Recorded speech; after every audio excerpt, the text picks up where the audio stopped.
The Bible Treasury. A monthly magazine of papers on scriptural subjects. Volume 20, Article 3, 1894 and 1895. The Returned Remnant.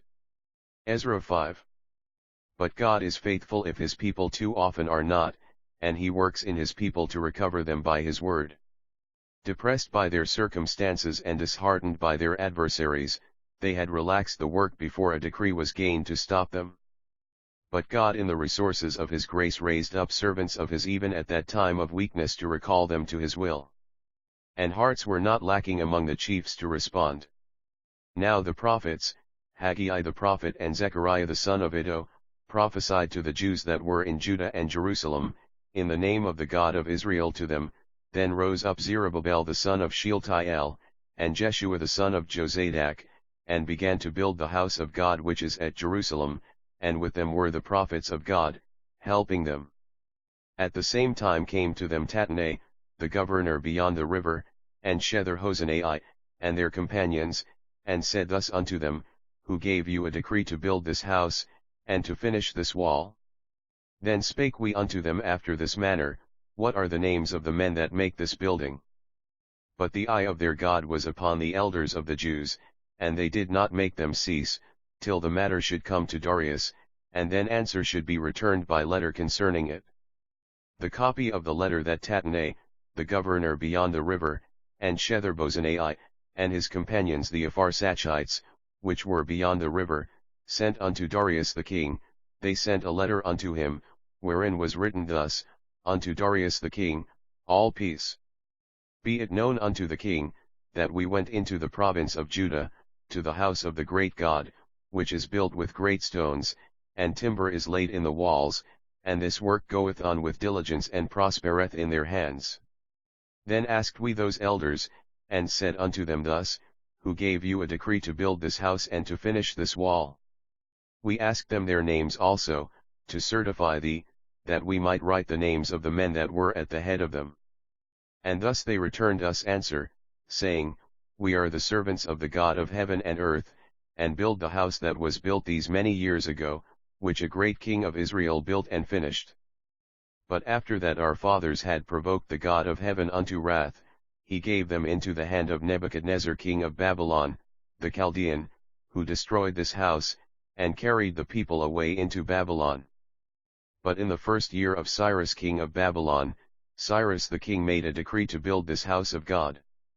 And the gold and silver vessels also of the house of God, which Nebuchadnezzar took out of the temple that was in Jerusalem, and brought them into the temple of Babylon, those did Cyrus the king take out of the temple of Babylon, and they were delivered unto one whose name was Sheshbazzar, whom he had made governor, and he said unto him, Take these vessels, go, put them in the temple that is in Jerusalem, and let the house of God be built in it, place. Then came the same Sheshbazzar, and laid the foundations of the house of God which is in Jerusalem, and since that time even until now hath it been in building, and it is not completed.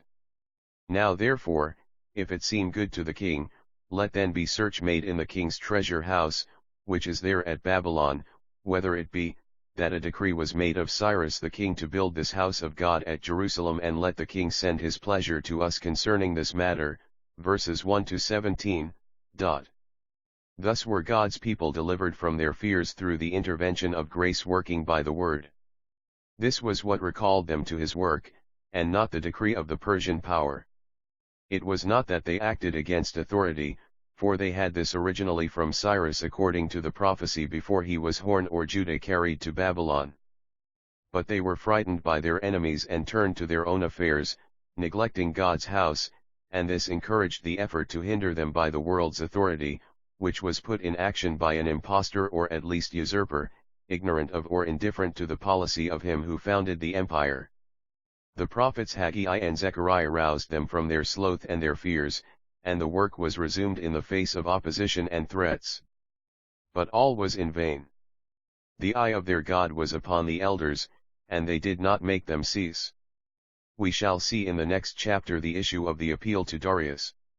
The important thing here to note is that faith took away their anxiety, and the work went on. Thus God was honored and his people blessed. It was no longer Rehum the chancellor and Shimshai the scribe. Their companions had now for leaders Tatnai the governor locally, and Shethar-bozenai. Nor was their letter incorrect as to the diligence with which the Jews were now prosecuting the work of God's house, any more than their report of the answer from the Jews. And touching it is to hear, even from their adversaries, that the Jews very simply took their stand on the fact that they were servants of the God of heaven and earth, and building his house long ago built by a great king of Israel, that they owned the sins of their fathers which drew out from God its destruction and their captivity, and that the conqueror of Babylon, Cyrus the king, the loftiest figure for Persian Eves, made a decree in the first year of his reign to build this house of God, and delivered the sacred vessels which Nebuchadnezzar took away, to Sheshbazzar the governor of the Jews for replacing in the house to be rebuilt. What is also striking to notice is that the new adversaries ask for a search in the archives, which resulted, as we shall see, in their refutation and the confirmation of God's people in that faith which was the fruit of the testimony of his servants. Why should his people be disquieted because of adversaries? It is for themselves they have most to fear, lest unbelief should open the door to the great foe, and unjudged sloth, self-seeking, pride, jealousy, dishonor him whose name they bear.